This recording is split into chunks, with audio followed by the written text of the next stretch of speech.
the way that the Israelis are reacting to this whole war situation, and you think is very concerning. You no longer have to be Jewish to suffer from anti-Semitism. They're saying we want to disconnect the Jews from the Holy Land. The only thing is now it's taking on political ramifications, and it will be the main issue that will decide the midterms, and it will be the main issue that will decide the elections in the United States.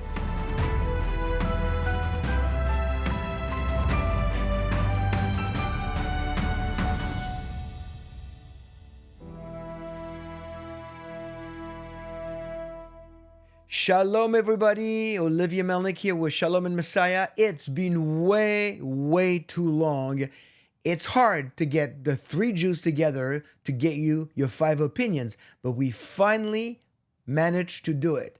So today, I just want to bring my two friends. Remember to follow us at shalomandmessiah.com, connect to all the networks. You know where to find us. And thank you for your support. Thank you for your prayers. I don't want to wait. We have too much to discuss. I want to bring my two friends, David Tal. David, shalom.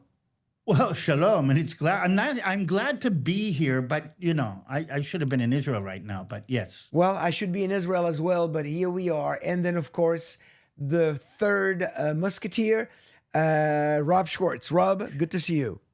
Good to be seen. As they say, better to be seen than viewed. Oh, this is off to a very good start.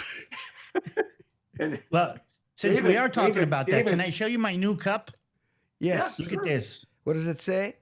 It says, I don't need therapy. I need to go to Israel. I need one of those. I need one of those. That's David, really we've good. been promoted. We've been promoted. At one point, we were guests on the show. Now we're friends. Hey, there how we much go. better does it get? Well, That's called Shalom and Messiah. I'm just using the term very loosely for our audience so they feel better. Oh, there's so many things we need to connect to. Wow. Yes, right, absolutely. I don't even know where to start.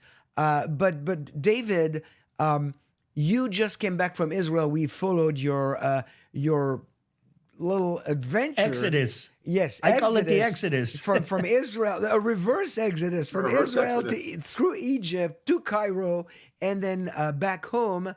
And we're glad you're safe, and I know you want to be there. I was supposed to be there as well for ministry purposes, but we had to postpone our trip. David, you've been staying in touch, so have we, but you mentioned to me earlier, before we started the podcast, something about the way that the Israelis are reacting to this whole war situation, and something that's happening that you think is very concerning. So do you want to unpack that a little bit? We'll discuss it. Yeah, but I'm not sure concerning is the right way. Maybe it's good that it's happening. But basically, listen, Israel's been at war for almost 3 years now. Different variations of the war. And you have to understand that on the whole, we are getting tired. And like always, there's a struggle going on. And again, when you look at the top of it, everybody understands, yes, get rid of the head of the snake. Iran has been poisoning the environment around us for the last 20 years. The Hezbollah in Lebanon, the Hamas in Gaza, the Houthis, I mean, they've been the reason. And here we've got a chance to take out the head of the snake, and everything.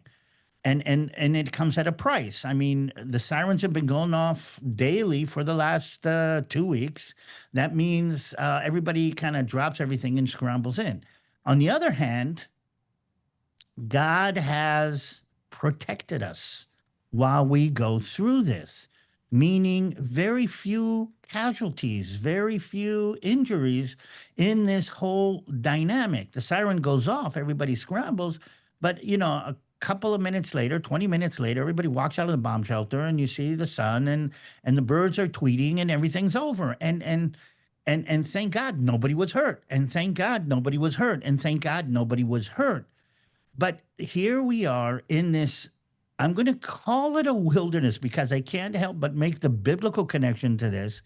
And God is looking out for us, taking care of us, but we have to go through this wilderness in order to get to the promised land. We have to come through this to get to something on the other side. And Israel is being torn by the ones who are complaining that we don't have enough Iron Dome, and maybe we should cut this off, and maybe this isn't going to end, and why are we doing this? And those who are saying, yes, we have a goal here to reach, God is taking us, God is pushing us, and that discourse, very interesting, is happening inside Israeli society right now, and it's easy to see it by the television channels. Some of the channels are on this side, and some of the, like we have our Fox and we have our CNN. And the CNN is saying, oh, we're going to lose. Oh, this is terrible. Oh, this is going to fall apart. Oh, this is bad.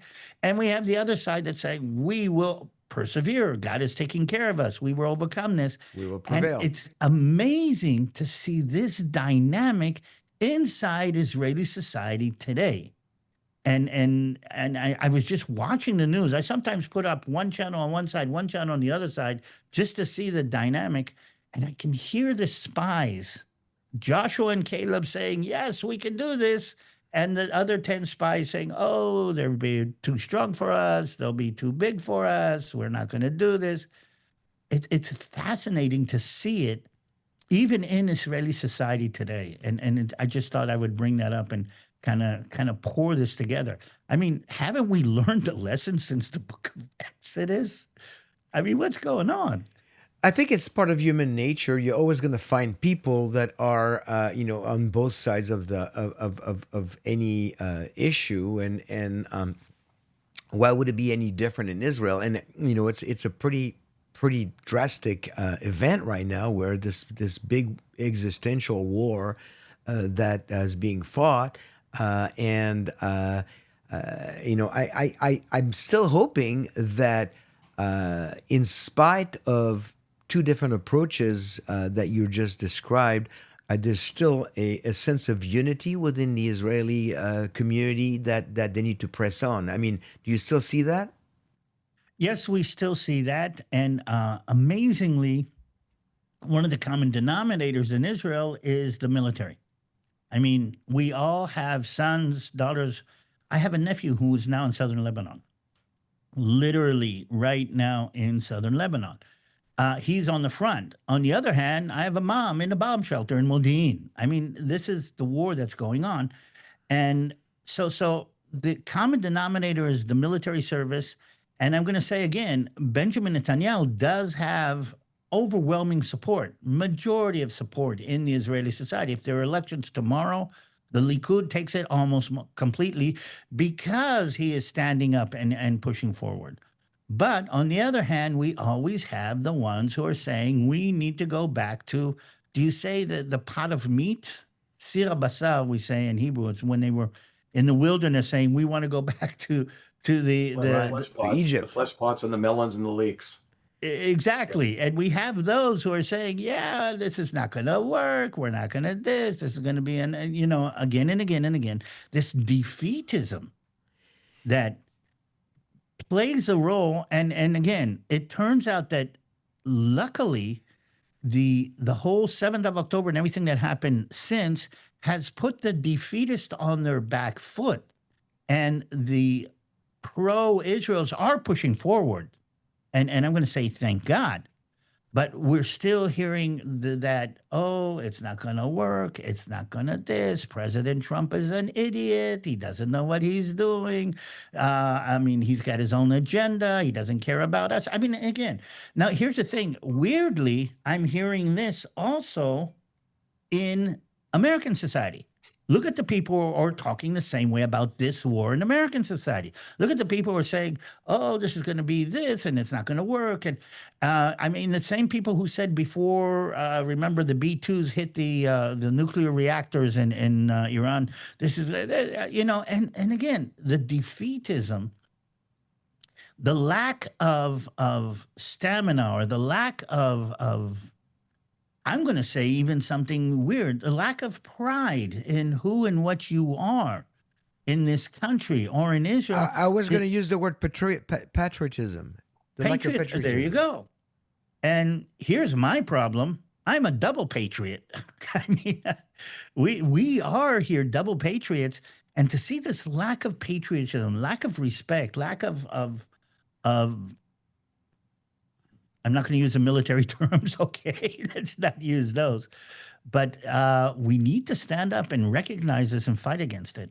So you're a double patriot because American and Israeli. For me, it's even more of a struggle because as an American, I want to fight. As a Frenchman, I want to surrender. So it's Hey, it's don't. really Hey, French, there's the a French. dichotomy here. That's right. The French are sending an aircraft carrier, so they got a dog in the fight now. Well, here's what we're hearing in Israel is that in the war between Iran on one side and America and Israel on the other side, the French have already surrendered. Oh, That's okay. right. Well, what can I tell you? But I do hold an American passport, so that's all. I'm going to leave it at that. You mentioned Netanyahu a couple of minutes ago. Did you want to add anything, Rob? Because like Well, it's interesting what David just said. I've been reading a lot. Discovered, and you guys have already seen the articles. A woman, we think it's a woman, Insurrection Barbie, who has been appearing on X and just cranking out these amazing articles that are tying all of these various anti-Semitic, growing anti-Semitic pieces on the right. And somebody actually nicknamed it the other day the woke Reich, which I thought was interesting. I'd not heard that That's term before. that's an Very interesting term. interesting term, right? And so there is I don't know that I can articulate all this, but in a nutshell, she has produced about 4 or 5 articles in the last 2 weeks that have completely shifted my understanding of what's going on the right.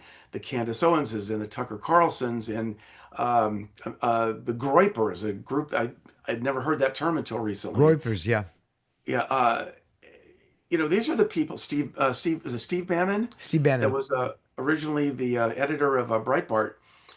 These are people that at one time we thought these are our allies. These are people that are going to be supportive and everything else.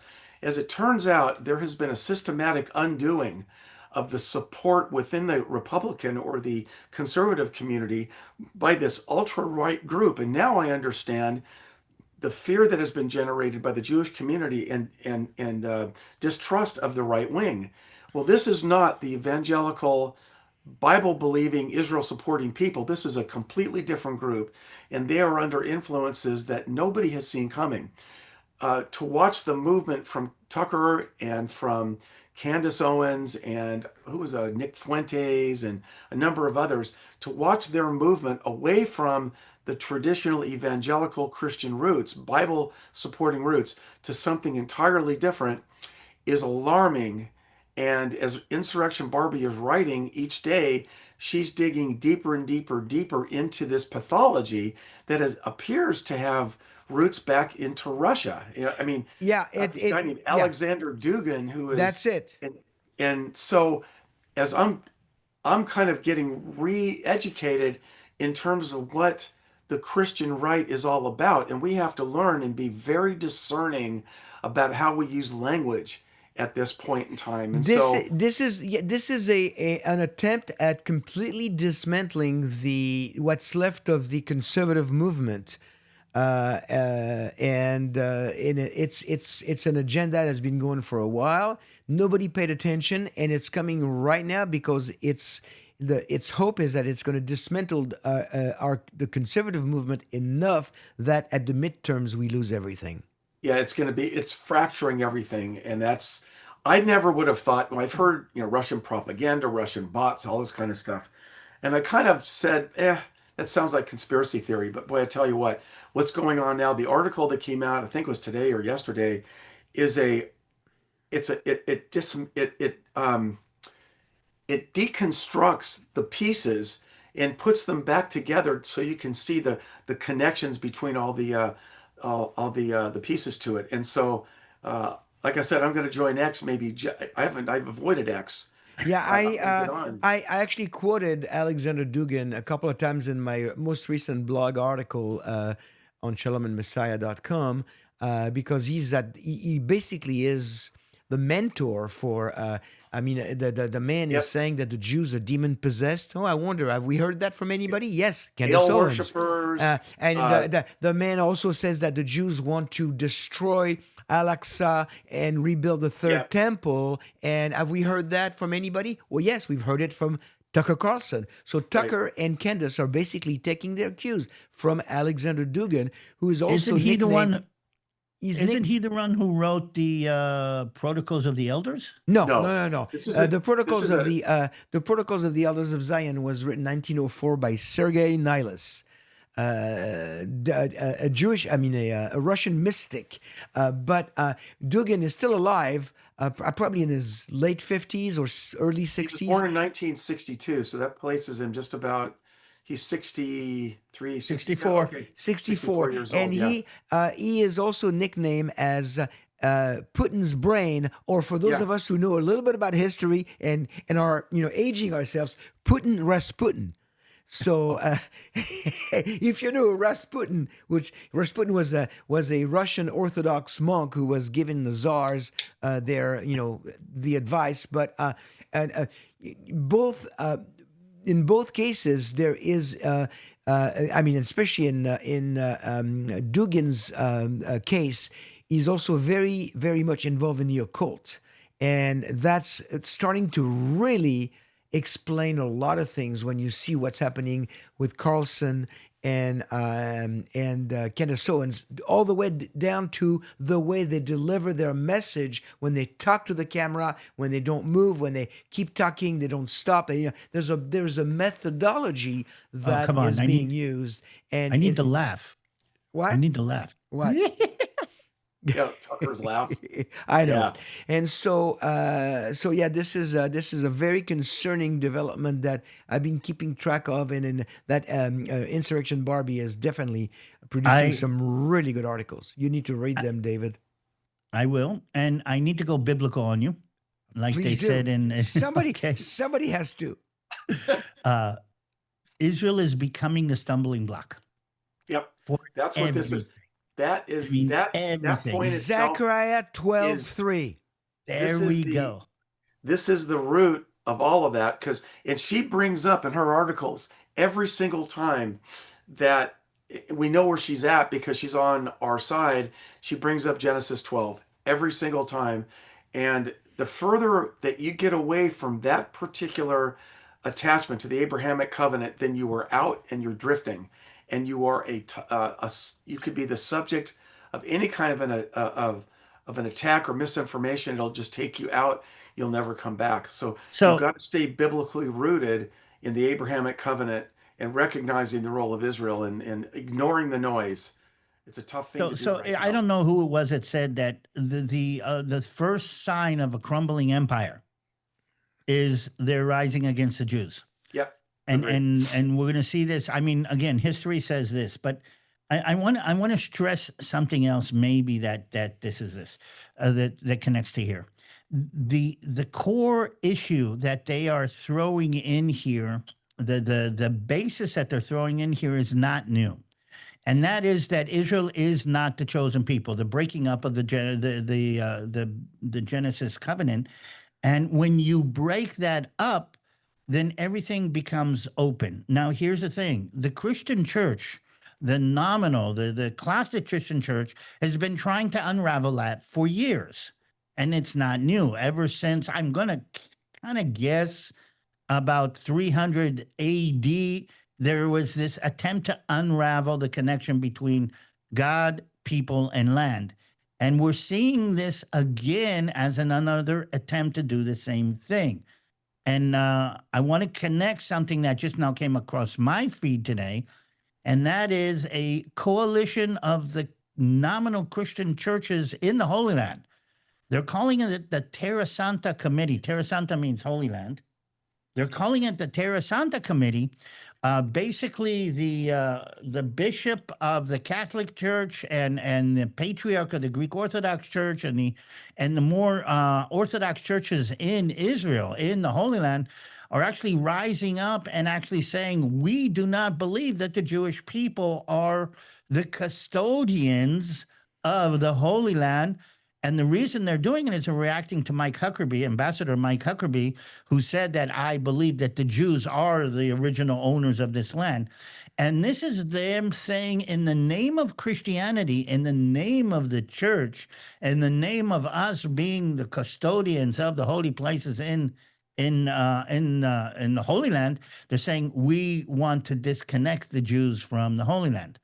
And again, this is an all-out threat that has been going on for millennia. Nothing new. The only thing is now it's taking on political ramifications, and it will be the main issue that will decide the midterms, and it will be the main issue that will decide the elections in the United States. You can't help but say, here's the Bible. Yep. Absolutely. Rob? Amen and amen. I mean, the problem now, and this is, I remember when the war broke out in October of 2023, I contacted Tom Hughes. I just sent him a text message. I said, this feels like 1933 or something like that. And he sent me a note. It wasn't 10 seconds later. He says, it's worse because it's all over the world. And it's the messaging is being carried on the internet. And once a message gets out there, even if that message is vilified and the writer has to retract it, the first message is out and you can never get it back. Can I bring an example? I'm sorry? Please. Can I bring an example? Please, absolutely. How many fingers do I have? 5? 5. 5. Oh, no, it's not Well, 6 4. fingers. Oh, am I alive at all? Oh, And have you guys been following this whole thing What is that this? Benjamin Netanyahu was taken out by an Iranian missile? And they I put heard a something video about on. that, but Yeah, they put a video. It's gone all over the net. I mean, Benjamin Netanyahu was killed by the Iranians or wounded by the Iranians, and then somebody says they put out a video where he was speaking, and in the video it looks like he had 6 fingers, and they said that's AI. And the world. I mean, I'm getting messages from my family here that are saying, "Wait a minute, is Benjamin Netanyahu dead? Is that possible?" And I mean, really, do you really think that something like this could happen? And here's the weird part that I'm getting. And again, this is Tuckerism, and it's this. I'm saying, wait a minute. Do you think that the prime minister of Israel could have been assassinated in downtown Tel Aviv and the whole world is not over it? He said, no, they could keep a cover over it. They could keep it closed. The media could keep this closed. And I said, really, this is the media that everybody's got one of these in his hand. I mean, is talking about, and they really believe it. And what I'm trying to say is this: our enemies are predisposed to believe the worst about us. Yeah. It is in their DNA. It is in their basic. So when you come and throw something even completely ridiculous, like the prime minister of Israel has been assassinated in downtown Tel Aviv, it hooks up to something. And again, this is a mechanism that we as Jews have seen again and again, when even ridiculous things about blood of Christians and matzah hooks up to something that people actually accept. The Iranians need a better social media director. That's what they need, because if they had a guy creative, they could have created an AI generated video of the current Ayatollah to prove that he's very well and speaking and everything. But no, the best they could do was to come up with a cardboard with a Xerox copy of his face. And then they spent all their time generating an AI video of Netanyahu being killed. I mean, whatever. It's just but we have to be, not to get into the AI world right now. The topic of AI, but we have to be very careful. That's why I keep telling people in the days to come, in the weeks to come, or if the Lord tarries, 2 things are going to become very valuable, especially in our world, and that is meetings in real person at conferences as opposed to videos. Because pretty soon nobody will be able to know. I mean, who knows? They might be doing some deep fake about us online. Yeah, but it's not always 5 fingers or 6 fingers, and it's going to keep getting better and better. So meetings in person, in books, in print, that were probably published just to be safe, before 2020, before 2000 or 2010, anything published before that, because after that you don't know if it's really reliable. But I don't want to get into that topic. I want David and Rob, I really want your opinion on this, because it's changing the game again, for lack of a better word. 26 years ago, I started this fight on anti-Semitism, and 26 years ago, my definition was like this: anti-Semitism is the hatred of the Jews characterized by thoughts, words, or deeds against them.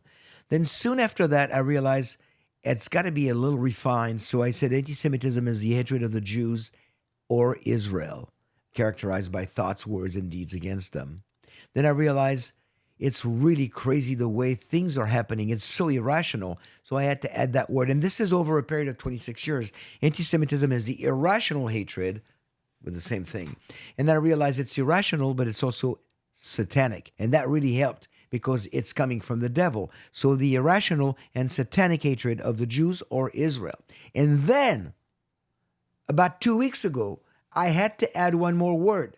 And that's where it's really changing everything again, because I've noticed, especially since October 7, 2023, that, and I've been saying this at conferences that we all attend, all three of us, I've been saying this, and it's kind of taking people by surprise. I tell people now, you no longer have to be Jewish to suffer from anti-Semitism. And so I had to add in my definition one more word, the word supporters. So now the current definition reads like this. And David, I'll start with you. I want your response to that. Anti-Semitism is the irrational and satanic hatred of the Jews, Israel, or their supporters, characterized by thoughts, words, and deeds against them. Now, anybody supporting Israel, wearing a Zionist t-shirt, wearing a cap with a Star of David, anything like that, Gentile Christian, they are at risk. David. So you, and I'm pushing back, I'm doing something very Jewish. So you define anti-Semitism as what we just now talked about, this church document that was written against Mike Huckabee.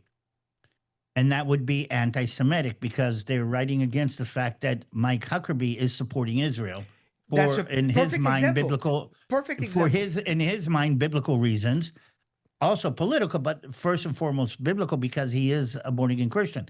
So them pushing back against him or pushing back against other supporters of Israel would be defined as anti-Semitism. Yes, because it's now Huckabee's not Jewish. Huckabee is a Gentile Christian, strong evangelical who supports Israel. I mean, the man is the the ambassador right now. So he supports Israel. He's at risk, and I mean, of course, he's a high level figure. But anybody, I mean, in my hometown, in Texas or in California or anywhere, you go to the store and you wear a T-shirt like "I love Israel" or "I'm a Christian Zionist," or people are going to call you names, spit at you, or you could get. It's becoming dangerous. This is what I call collateral anti-Semitism. Oh, that's a good one.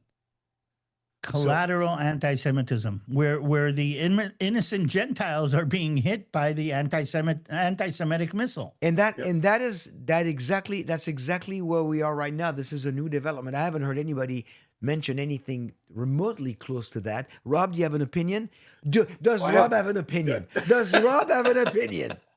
I've been saying for a long time that Christianity, however we define it, because if you put the bigger Christendom, the big tent, with all the formal Orthodox traditions like Catholics and Russian Orthodox and Greek and Armenian, all of those guys.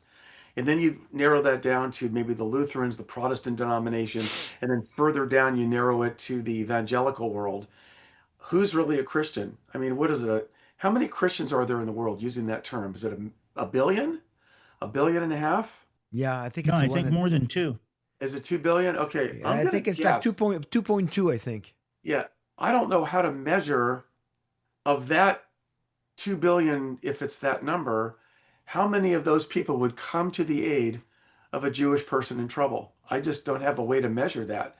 There's going to be Israel-loving Catholics, and there's going to be Israel-loving Russian Orthodox, and there's going to be Israel-loving Lutherans, but there's going to be a lot that are not. And so I've been thinking that in the last days, I would not be surprised to hear the term, the love of many wax cold, really applying to the church cleaving and dividing over the issue of Israel, and that the church would be divided, that there would be a pro-Israel contingent and a lot of people moving away from loving the Jewish people in Israel. And that to me, I I don't know how that plays out on Judgment Day, but I would really rather not be the one that is the goat rather than the sheep, if you guys catch my drift. Right. Well, I mean that you'll see. I think you're going to see some of that collateral anti-Semitism even coming from the church, because if I understand what you're saying, Rob, is that basically that the final dividing factor is going to be those within the church who believe that they should support Israel and those who don't, and those who support Israel will suffer collateral anti-Semitism at the hand of those who just want to disconnect from Israel. And Stumbling so, block. By the way, just the numbers: 2.4 billion. okay, That's look, about 31% of the world population. But here's the weird number: only, let's say, I'm going to say 280 million in North America, and probably about 500 million in Europe. So the Western world's Christianity is probably less than a billion. And of those, at least half would be, I'm going to say more than half, would be nominal Christians or Catholic, Orthodox, and everything. So the evangelical Jewish supporting power base or Christian base, if you want to put it tiny, Yep, is tiny. yep, it's agreed. and it's reducing uh, in fulfillment of Zechariah 12:3. Yep. We keep repeating that scripture like a broken record, but friends, this is where it's at right now. This is where it's at. We Well, are seeing Zechariah 12:3 being fulfilled. Never I know thought. I'm sounding weird, but a lot of us believe, at least me among them, that the success of the United States of America is because it did and has treated its Jews better than any other country in the world in the past. I'm with you on that one. I mean, I always bring the example of my family, which is Fiddler on the Roof, Tuvia's family. At the end of Fiddler on the Roof, I don't know if you remember, they get a cart together and they kind of, you see them leaving the village, and where are they going? In this case, it was, excuse me, Chicago. In my case, my family came same period of time from the pogroms in Eastern Europe, and they came to Baltimore, Maryland. And again, they landed in New York. I saw the Ellis Island, and they made a life in a place where Jews were not accepted anywhere else in the world at the time. And they succeeded. And I think that's why the United States succeeded to a certain extent. Oh, there's no question that the blessing, the U.S. blessing Israel has had that is a connection with how America has also flourished and blossomed. Would you agree, Rob? 100%. My family, my mother's family emigrated, her parents emigrated to Canada out of the Russian, Polish, that moving border that just kept moving for centuries. They ended up in Canada. My mother was born there with her three older siblings, and they moved to Baltimore. So maybe David were related in some way, right? They moved down to Baltimore, and then my mother eventually, her parents emigrated to. Actually, her dad died early, but the family moved out to California, and so that's where I'm from. But my dad's family came from Hungary, so we have these European roots, but they all came over in the 19th century. Yeah, and for me, I should have been born in New York, but my great grandfather Yakov Shimkovitz came to New York, settled in the Lower East Side. He left his family behind in Paris. His wife Rachel, my great grandmother, and became like a peddler in Lower East Side, and he would send money to his wife, and he with letters saying like, when you have enough for you and the kids, get on the boat and come to America. So And here are three stories. hold on. The crazy part, and then you can make your comment. is that he would send letters with money in it. And then my great grandmother couldn't read anything. She barely spoke, Russian and Yiddish. So her sister read the letters to her, and her sister kept reading the letters saying things are bad. I'm still looking for work. I can't send you any money. Stay put. Stay put. The sister kept the money every single time. Oh, My great grandmother never moved. My great grandfather ended up coming back from America, going like, "No, you don't have enough money yet." She says, "I don't have any money." So her sister and her never talked again. Of course, this could make a great movie, but so we never moved away from France. This is where I was born because wow. she kept the That's, money. you've held that story out this long. I never knew Well, I that. figured I would share it right now. Nobody cares probably, but I thought I'd tell you too, It's guys. a great story. David, you wanted to say something? Well, first of all, your middle name should be Balagan. I mean, Olivier Balagan Melnick. There you go. but let's go back. Here are three stories of open doors by the United States of America that allowed the Jews in such an open way as no other country in Europe or the world was at that time. And the Jews have brought huge prosperity to the United States of America, among others. Just Hollywood is a Polish Jewish invention. I mean, think about what we're doing. So that's the blessing. But here's the thing, the blessing, or I'm going to say, the United States is turning away from its Jews. And Hollywood is not Judeo-Christian values the way it used to be with all of its connections. And just look at what's going on right now. And looking at the downfall of Hollywood. I mean, it turned away from the Jewish values, and it is screeching to a halt as we speak. And the United States of America, the further it's going to go from its Jews, the further it's going to push away its Jews, the more it's going to decline. And I think this is why I'm really worried as an American, and I'm really happy as an Israeli that there is an Israel for all of us to go back to when it hits the fan.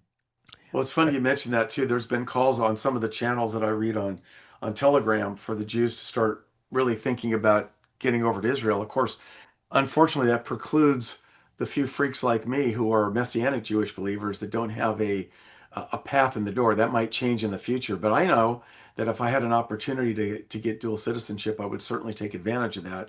And this might be the time of the biblical call to home. Don't know. It wouldn't surprise me. But the question is, what conditions have to be on the ground here for the Jews to move? And I'm convinced at this point in time, the slow degradation of the Jewish, the Gentile support for the Jewish communities is going to parallel the speed at which the Jews leave. In other words, it's not going to be the pulling power of Israel that brings the Jews back.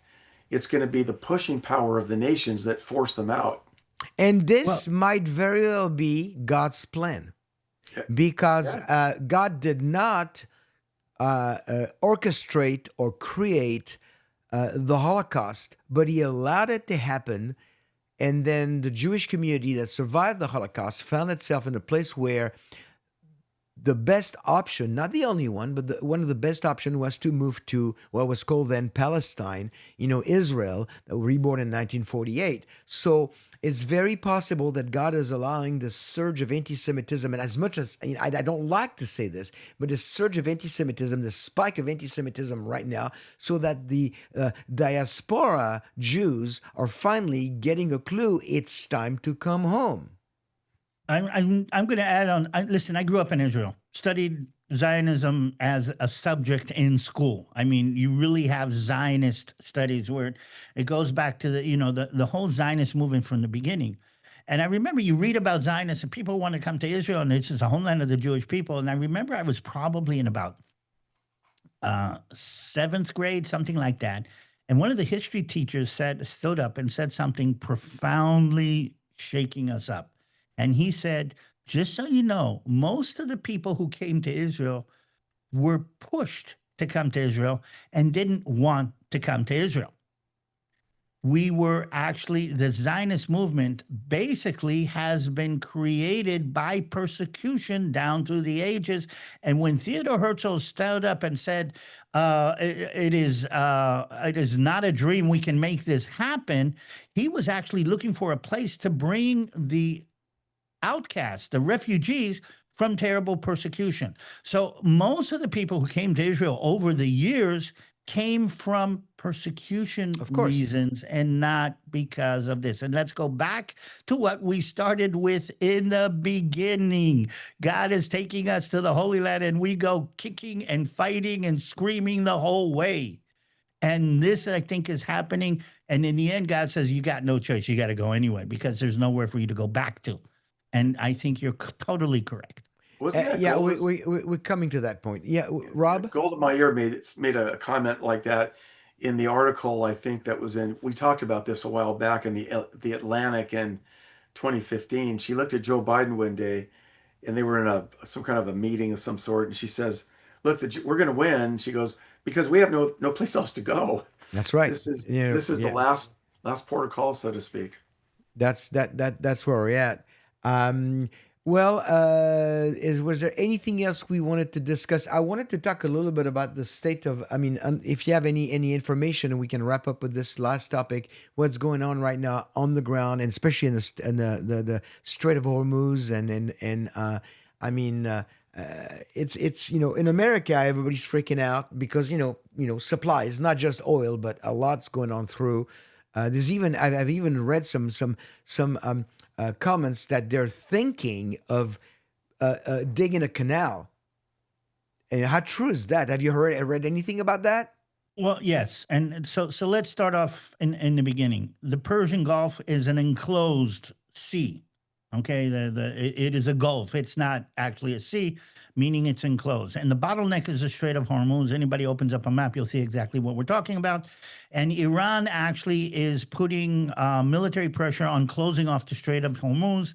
There are two main ways to do that today. One is by mining, putting undersea mines in the narrow waterway. But mines can be swept and opened up. Another way is to fire short-range land-to-sea missiles at anybody coming through. America could probably defend shipping going through, but there is a chance, there is a threat, and in a world where threat becomes more important than actual danger, then nobody is willing to insure the ships. And basically what we're seeing is I'm going to say a battle between battles is the way I like to put it. America is fighting a military battle against Iran.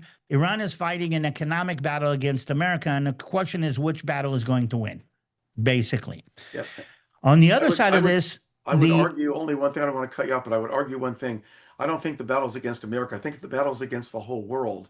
They want to pull as The much, West. the whole West, and including the Asian countries like Korea and Japan, whatever.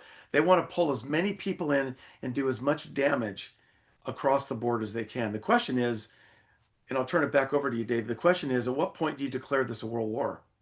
There's a question. well, there are a lot of people thinking. Let me add one more thing. The West is not stepping up to the plate. Not the West, not Japan, not even the other Muslim Arab nations that have been actually attacked. Everybody is throwing this on President Trump. Here, it's your problem. You deal with it. And everybody is waiting on the sidelines to see who's going to come out on top of that and then decide who to support. I mean, look at look at Saudi Arabia. It's literally been bombed by Iran. It's not taking part in this. No, Iran is bombed. there is one Muslim nation that's actually helping, France.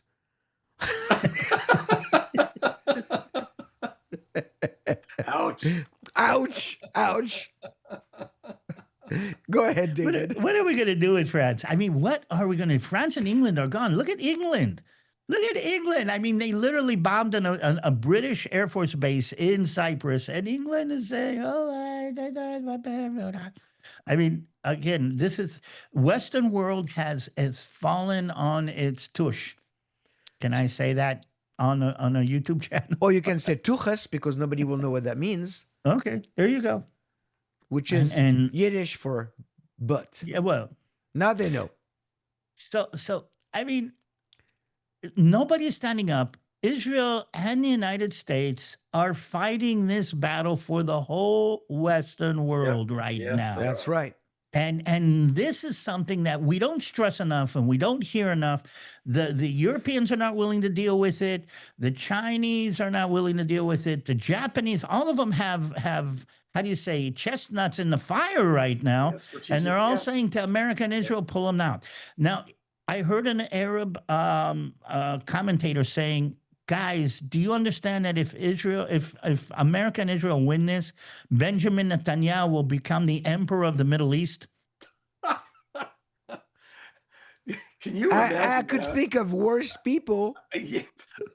But You know, the you Arabs know, are saying, wait a minute, if the West wins this, the world has changed to a completely different place. yeah, Completely different. yeah, the balance There's of going to power be there, including India's support of Israel. And if Iran can be made, and it's the Iranian people don't want this government. There's no question about it. But these guys are entrenched and they're fighting like crazy. But imagine if you could restore some measure of the previous Iranian government under the Shah or a pro-Western government.